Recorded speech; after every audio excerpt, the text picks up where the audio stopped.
Please subscribe Tito Manny Vlog.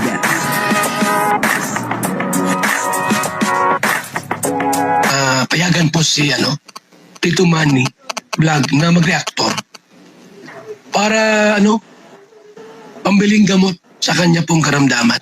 Kalingap Edu, napuno na rin, dahil nga po palagi siyang binabas. At dito nga ay may mga sinabi siya, sabi niya ay hindi na daw po niya ito ulitin sapagkat ayaw daw po niya ng mga ganitong usapin. At dito ay talagang medyo matitindi ang kanyang mga sinabi.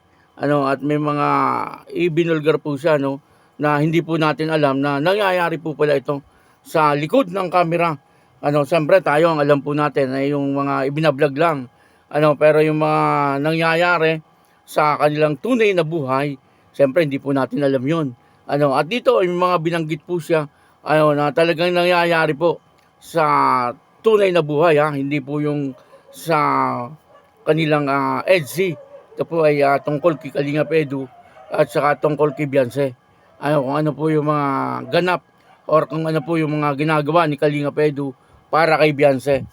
Nangyari po ito na sabihin ni Kalingap Edu dahil nga po dito sa mga buzzer na wala pong katigil-tigil, na ang parang sinisisi nila ay etong si Kalingap Edu.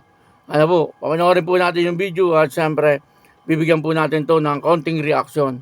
Pero bago po yan, ako muna po bumabati sa inyong lahat ng magandang umaga, magandang tanghali at magandang gabi sa inyong lahat mga kapatid. Kung saan man kayo ng panig ng mundo naroon ngayon, ay mag-iingat kayo palagi at pagpalain kayo ng ating Panginoon. Maraming salamat din po sa patuloy na tumatangkilik sa aking YouTube channel at nanonood sa aking video reaction. Patuloy lang po natin suportahan sila Kuya Bal Santos Matubang, Kalingap Rob, Ate Edna Vlog, Jack Tapia, at siyempre yung mga kasamahan ko pong reactor sa Kalingap. Ganun din po yung mga charity vlogger na Kalingap partner. Ito po yung video na kung saan dito ay may mga binanggit si Kalingap Edu na ngayon lang po natin ito nalaman.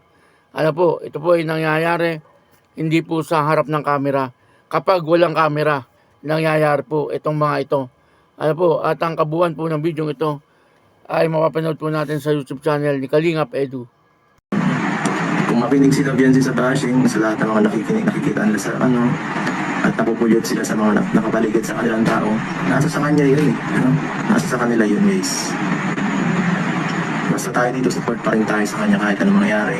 Kung galit siya sa atin dahil sa mga nababasa nila, wala tayong magagawa doon. Hindi natin kayang kumbinsihin ang tao, lalo na pag na-corrupt or na brainwash, mahirap yun. Lalo na medyo siyempre bata pa siya, madali pa siyang maloko ng ibang tao. Yan ang masasabi lang natin.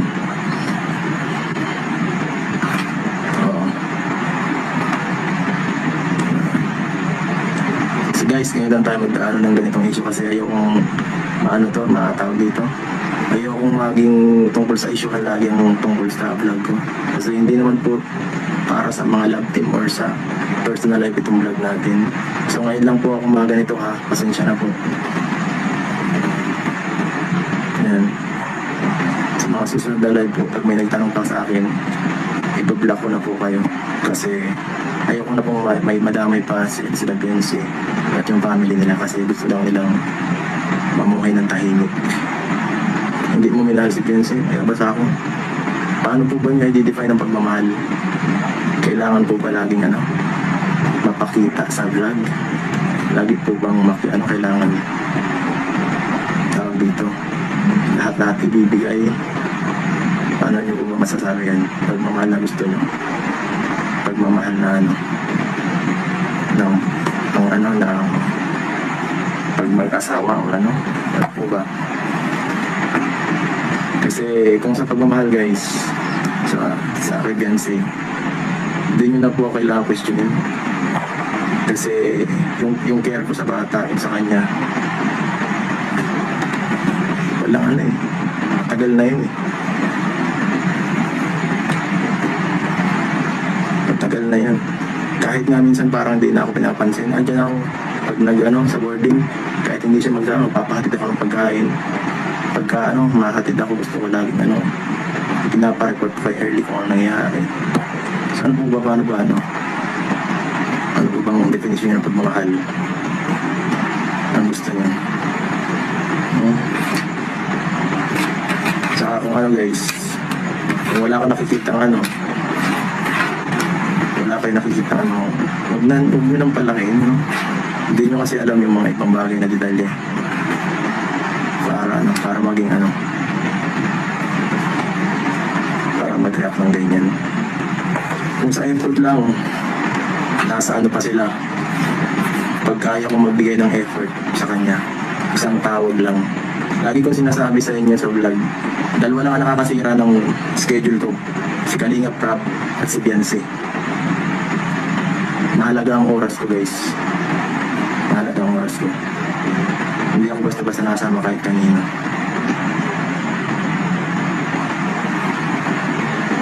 Intindi po. Sinungaling. Nasa sa'yo yan. Ikaw ang nakakarap ng buhay ko. Nasa sa'yo yan kung nakakakualam mo.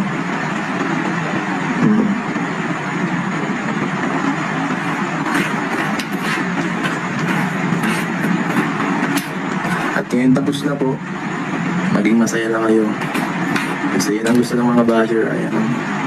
Ayan, tapos na. Wala na po tayong magagawa dun. Sila na nga pagod. Gawa ng iba.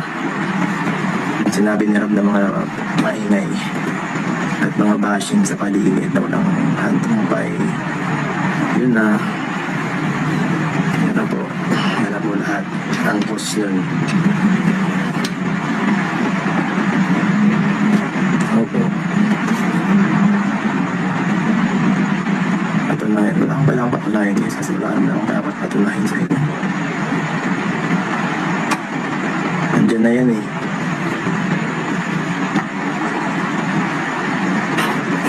Ay grabe. Nalipod na. Yung galit sa akin, sige lang. Okay lang, naintindihan natin yung galit nyo. Dahil solid kayo sa pag-support. Pero hanggang saan yun, walang magbabago. Ang mundo ay ganyan talaga. Ang kaya nyo lang kontrolin ay, gaya na sinasabi ko, sarili yung katawan lang ang makukontrol nyo.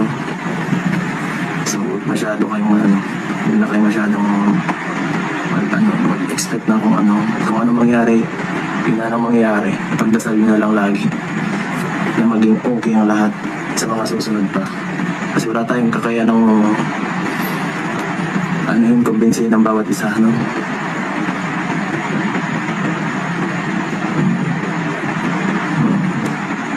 Basta tayo dito, kung sa effort ang pag-uusapan, alam niyo yan.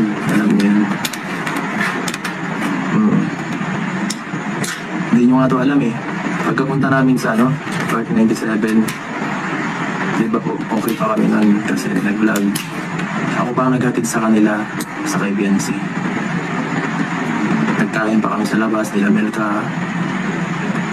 Kasi natin ko pa sila sa bahay nila. So hindi po ba effort yung mga ganung bagay? Kahit ayaw niya akong kasama. Minsan. Dahil siguro isawa na siya sa mukha ko.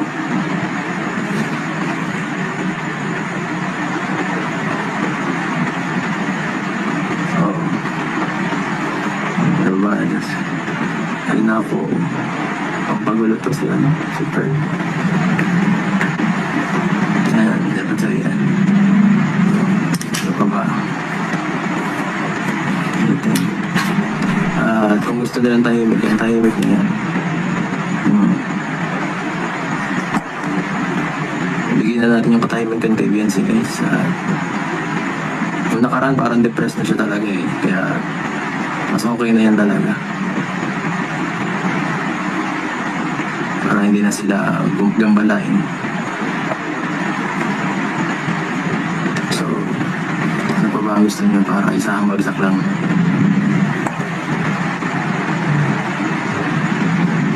Tayo guys, nag-effort tayo kung binibigyan tayo ng dito ng chance. Pero kung wala akong alam kong chance na para napapagod ang tao pag feeling niya wala siyang panasa. Normal yun. Pag mahal mo lagi dapat mong ibalik. Marami ako nababasa comment Kalinga Pedro, mag-effort ka. Paano kung ako lang nag-e-effort? Hindi nyo ba naiintindihan? Panoorin nyo lahat ng vlog. Ako lagi nagbibigay. Nasa naman yung sasabi na, si Kalinga Pedro, walang ginagawa. Panoorin mo yung mga vlog guys. Kahit ano, vlog ng iba. Nung nasa Hong Kong ako, nagregalo pa ako. Pag napunta ako lagi sa Manila, may regalo ako. Hindi ba effort yun guys? Ano ba yun?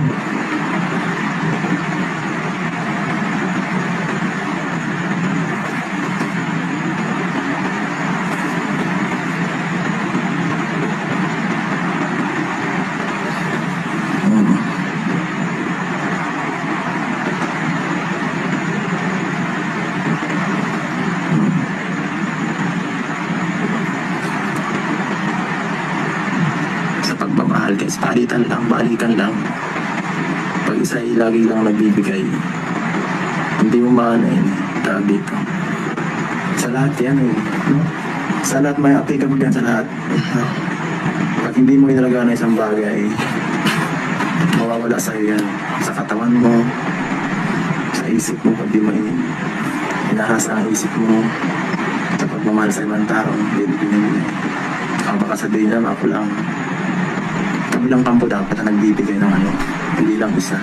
Dapat parehas. Dapat parehas nagbibigay ng oras sa isa't isa.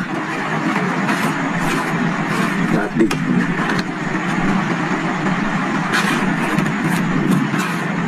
Pag isa lang ang gumagawa, manghihina tong isa. Kailangan parehas sila para mag-work ang lahat. Kasi pag ito napagod itong isa, lagi nag-i-effort. Tapos nasabayan pa, ay wala na, ayaw na. Diba?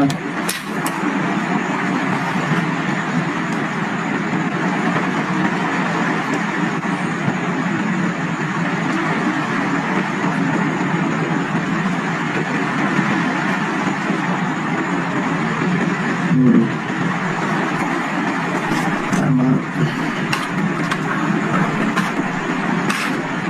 Kailangan ng teamwork para gumana ang pangarap, ang dream.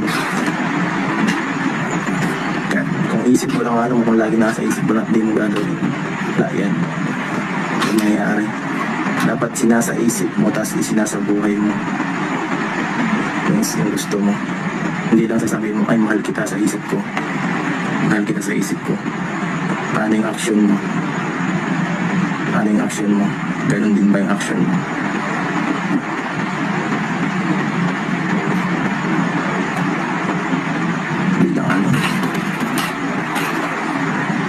Hindi lang sa isip ang pagmamahal sa gawain. Okay po. Para yan sa mga bashers na ako pinagdududahan na hindi yan para kay BNC, para yan sa mga bashers na walang alam sa mga ginagawa ko. Binigyan ko lang kayo ng lesson kung paano magmahal. Para ako si Dr. Love. Pero hindi ako si Dr. Love, iba akong pagmamahal dito kay wala sa ayos. Diba?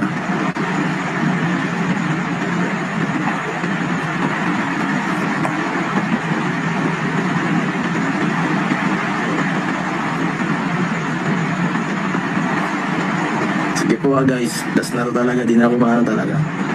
Pag may ano pa kung kalabihan si bukas sa mga live to, pasensya na po, ibablock ko na kayo kasi ayoko na silang madamay dito. Ito po ay paglilinaw lang, ito po ay sinabi ni Kalinga Pedro, hindi po para kay Beyonce. Ito ay sinabi po ni Kalinga Pedro para malinawan etong mga humuhusga kay Kalinga Pedro na ang sabi nila hindi daw po nag-i-effort etong si Kalinga Pedro at parang may mga iba pa nga po nagsasabi. May iba daw pong nagugustuhan itong si Kalinga Pedro. Po, di po natin alam kung ito po ay mga supporters or mga baser. At dito ay nagkwento si Kalinga Pedro kung ano po yung nangyayari sa off-cam. Ibig sabihin ay sa totoong buhay nila ni Beyonce. At yun na, sabi niya ay talagang nag-e-effort naman daw po siya. At 2 tao lang daw po ang nakakasira ng oras niya. Kasi napakahalaga daw po ng oras ni Kalinga Pedro. Totoo naman po yun. Nakikita naman po natin na madalas si Kalinga Edu ay nag-i-scout. Ano po, at hindi lang basta scout ang ginagawa ni Kalinga Edu. Talagang umaakit siya. Ano po, dun sa mga bundok, medyo malalayong lugar ang pinupuntahan ni Kalinga Edu. Kasi gusto niya pong marating yung mga tao na talagang nangangailangan ng tulong. Karamihan ay nandun na sa bundok. Ano po, kaya talagang si Kalinga Edu ay masasabi natin na napakasipag na tao. Kaya ang sabi niya ay 2 tao lang ang nakakasira ng kanyang oras. Pag tinawagan siya ni Kalinga Prab, yun talagang pupunta po siya kay Kalinga Prab at si Beyonce. Minsan daw po ay talagang nagpapadala daw siya ng pagkain kay Beyonce. Yun po ay effort na yun. Kaya doon sa mga humuhusga na sinasabi na hindi nag-i-effort si Kalinga Edu, eto, sampal to sa inyo. Yung mga sinasabi ni Kalinga Edu.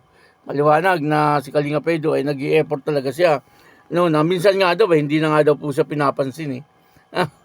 Pero hindi po siya bumanggit ng pangalan. Pero, siyempre, alam naman po natin kung sino yung pinag-uusapan. Kaya alam niyo na kung sino yung hindi po pumapansin kay Kalinga Edu. Kumbaga, nandun yung pagtsatsaga din ni Kalinga Edu. Pumupunta po siya ng ibang lugar. Ang una niya pong binibilhan na pasalubong ay si Beyonce. Nakikita naman po natin. Na talagang kapag, halimbawa sa Manila, sabi niya, ay talagang naghahanap po siya ng magandang pasalubong para kay Beyonce. Yun po ay pag-i-effort na yun. Kaya sana, ay wag po nating husgahan si Kalinga Edu. Kasi siyempre, hindi naman po natin alam kung ano po talaga yung mga nangyayari. Kapag sa off-cam, ang nasasabi lang po natin ay yung napapanood natin sa vlog. Pero yung totoong nangyayari sa buhay nila ay hindi po natin alam. Kaya tayo po ay matutong magsiyasat or mag-search upang sa ganun ay malaman po natin kung ano po talaga yung mga totoong nangyayari bago po tayo magsalita ng hindi maganda kay Kalinga Edu. Kaya iwasan na po natin na makapagsalita ng hindi maganda kay Kalinga Edu, kay Beyonce, sa pamilya ni Beyonce. Total naman ngayon ay tapos na ang EDSI. Hindi pa po natin alam kung ito ay maayos pa or hindi na. Pero, siyempre tayo hindi po nawawalan ng pag-asa na sana ay maayos pa at magtuloy-tuloy pa itong EDSI. Sabi din ni Kalinga Edu, hindi po niya alam kung maayos pa ito. Pero sana ay magtuloy-tuloy pa. May binanggit din si Kalinga Edu na ang dapat daw po yung pagmamahal ay hindi nasa isip lang. Kailangan ay may aksyon. Tama naman po yun.